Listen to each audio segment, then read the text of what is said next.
sprung him. As it is, it'll go as a 19-yard return. And it'll be Titan football.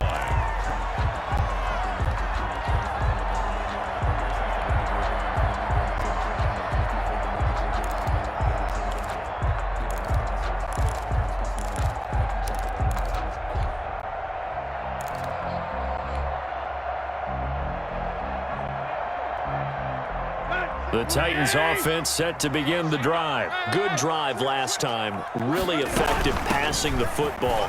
Do you maybe mix it up, now go to the ground game and surprise the defense a little bit? I would anticipate the defense making some changes, but I wouldn't necessarily just absolutely go in the opposite direction. They're doing so well throwing the ball. Yeah, I wouldn't change it up until they showed me a reason to do so.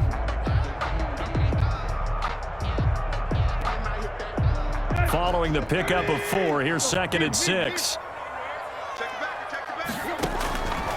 From the gun, here's Tannehill. Got a man, and he hits him in stride.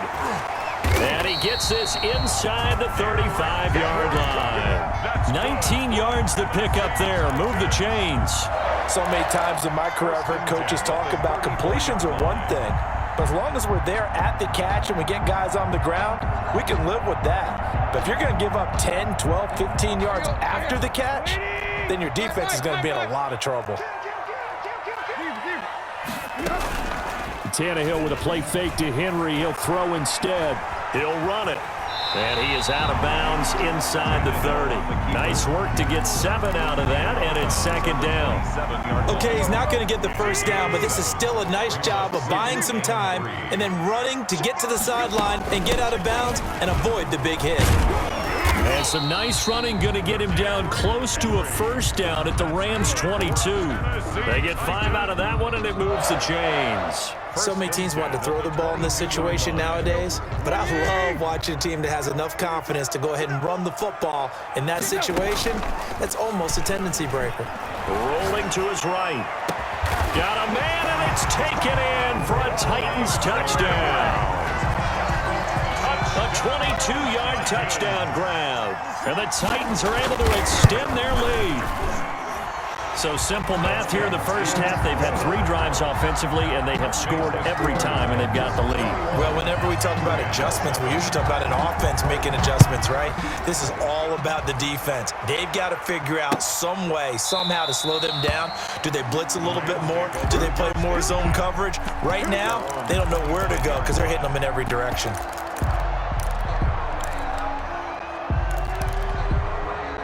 Set to begin their next drive, the Rams offense at the line. And on the last go-around, they really couldn't get anything going. They had to punt from deep inside their own territory, which means you're going to lose the field position battle as a general rule. What they're looking for now is a little more consistency, move the ball at least a few times on offense, get a couple of first downs, and hopefully flip the field. Yeah, just something to build off of. That's what they're looking for here. From the 31, Goff. He'll get this complete to Cooper Kupp. And he'll be tackled right on the chalk of the 45. A gain of 13. It's a first down. When you're struggling on offense, you're looking for anything possible to get you going. Sometimes you do it like basketball teams that don't normally press. You put a press on, bring people to life, make them move a little bit quicker. Maybe that'll help them as they head towards the half. And he'll only get a yard, maybe 2, up to the 46. We talk about defenders, specifically linebackers, keeping their eyes in the right spot. He had that eye down the entire time. And you know that's not easily done because they throw a lot of misdirection at you. They try and fool you and get your eyes in the wrong place. But you're right about that one. He correctly figured that one out and made a really nice play. Had his hands on it, but dropped it. The rookie making a little bit of a rookie mistake. 3rd down.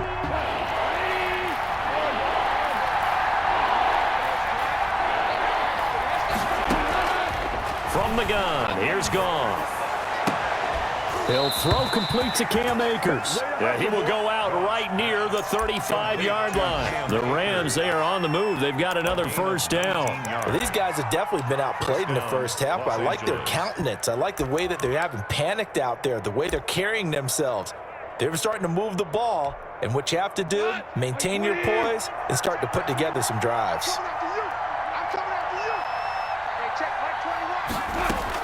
Now a first down throw. Goff. Escaping the pressure right. And he was hit as he threw it there, and it forces it incomplete. They've given up a few first downs on this drive, but getting the incompletion there, that should give them something to build on and maybe turn the tide. Here's 2nd and 10 now from the 35.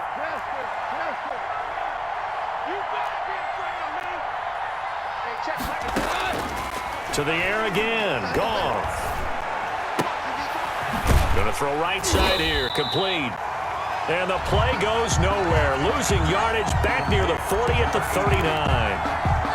Well, I know it goes against the instincts of the person catching the ball because all you're ever taught is catch the football, don't drop it. But drop it there. Yeah, in that situation, dropping it would have been better. End up losing yardage even though they completed the pass. As good as a sack. Yeah, how about that? Although they won't get the same credit for it, and it won't help them at contract time. Flushed out right. And he's taken down, trying to do a little too much, getting outside of the pocket, and it results in a sack. Harold Landry dropped for a 4-yard loss there, and that brings up 4th down.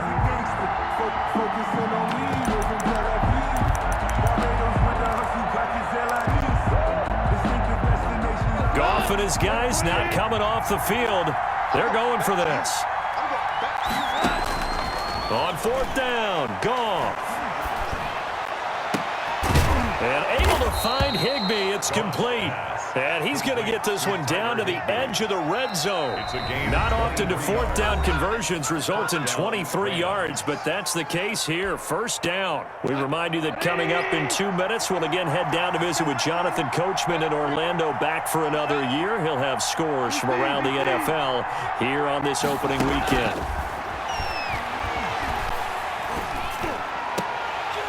And now a throw on 1st down there, but it's incomplete. Van Jefferson was the intended receiver. That'll bring up 2nd down.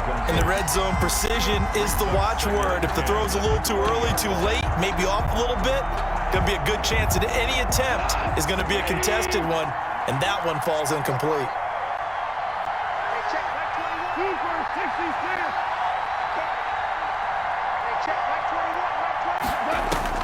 Back to the air. Goff on 2nd down. Eluding the pressure right. And he's got it. That's Kupp for a Ram touchdown. Complete to Cooper Kupp there to make the grab. And the Rams are able to get back within a touchdown.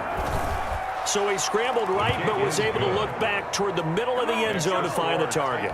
As you know in this game, sometimes you just have to know when to break the rules because we all know most guys throwing the football are taught never throw back into the middle of the field on a scramble. He did it and got away with it for a touchdown. Instinct sometimes, right? They just take over. Instinct and vision. Sometimes you just see people who are open, you're able to get it to them.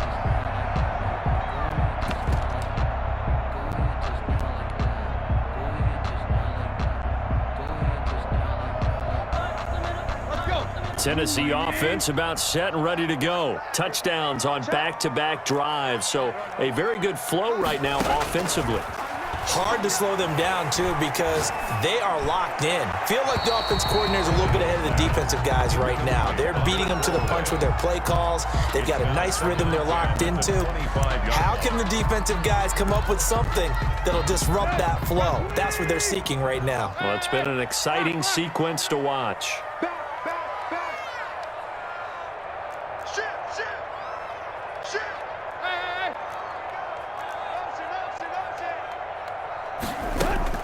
On 2nd and 10, Tannehill. And this time he's got the hook up. It's complete. And he'll be out of bounds, but able to get it up past the 45. 22 yards on the catch and run, a 1st down. Well, that certainly has to feel good. And it's not all the time that the play caller should get all the credit. Sometimes I think in the huddle, the quarterback just says, hey, who's going to make a play for me? I need something right here. And the end result there, nice 1st down. Drive keeps moving. On 1st and 10, Tannehill. Flush to his right. It's caught inside the 25. There he goes left side. Touchdown, Titans. 3 touchdown passes now for Ryan Tannehill, and the Titans are going to add on to their lead. That's a pretty quick response to that last touchdown drive, and it seemed like they maybe given up momentum. Not so fast. No, not at all, because they ended up pushing the lead up once again, and you're exactly right. Thought momentum might have been shifting. Instead, they grabbed old Mo, didn't let him get to the opposite sideline. And he'll just take a seat, and the drive will begin at the 25-yard line. At their own 25-yard line. Set to begin their next drive, the Rams offense at the line. And a first half that really has not been kind to them. A late opportunity here to maybe make some inroads on this deficit before half. And this drive's going to go a long way towards telling us whether they actually have a chance to come all the way back in this game or not. They decided to take a shot and right down the middle of the field, and really, they didn't give it as much time to develop, did they? They want to take that shot somewhere around the 15-yard mark. And the defense able to recover, bat it free. Now a throw left sideline here is complete. And they work this well upfield across the 45. A gain there of 21 yards. And the Rams. Good strong throw and catch right there. And so far in this game, the alleys have been open for them to get completions, and they're taking advantage of it. On first down, gone. Escaping the pressure right. And incomplete as he was knocked as he threw it. And it took the ball off course. They certainly did a nice job improvising there, extending the play, hoping someone would come open downfield, but they never did. That's into the hands of Akers, complete. The Titans going to use the first of their timeouts as they'll stop it with a little over 30 seconds to go in the first half of play.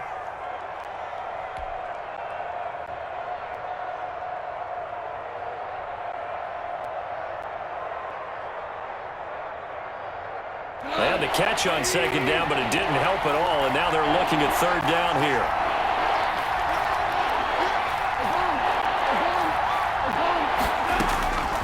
Again, Goff. And he fires one that's intercepted. Picked up by the USC man, Adoree Jackson.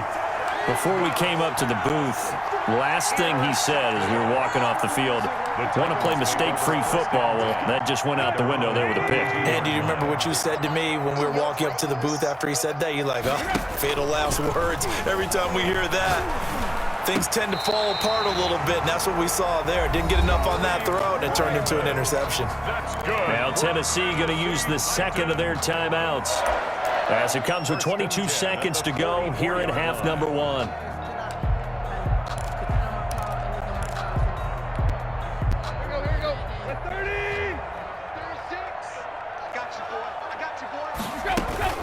They'll fake the handoff. Now Tannehill. He'll buy some time right. He'll get this one complete. That's A.J. Brown.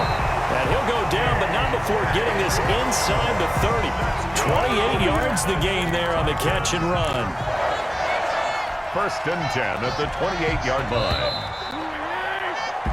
So we've reached halftime here on opening weekend. As we'll send you down to Orlando, and we check in with Jonathan Coachman for our EA Sports Halftime Report. Coach.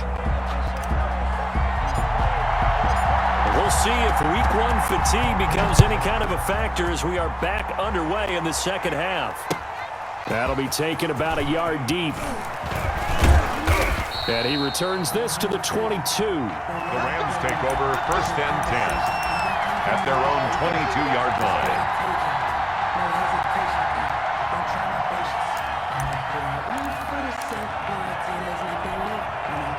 Set to begin their next drive, the Rams offense at the line. And following the interception, we'll see what they can put together on this drive. I can hear my old college coach right now. He always used to tell us before every game, the team making the fewest mistakes will win. What they're hoping is that last mistake is their only one of the game. Coaches, that's all they talk about, turnovers, right? Minimizing those and maximizing opportunities.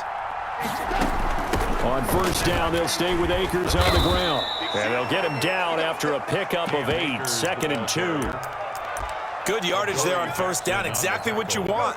Get yourself set up to keep making first downs, keep the clock running. And if they're smart, you're starting to milk the clock. No hurry before you run your second down play. And he'll be brought down just shy of mid.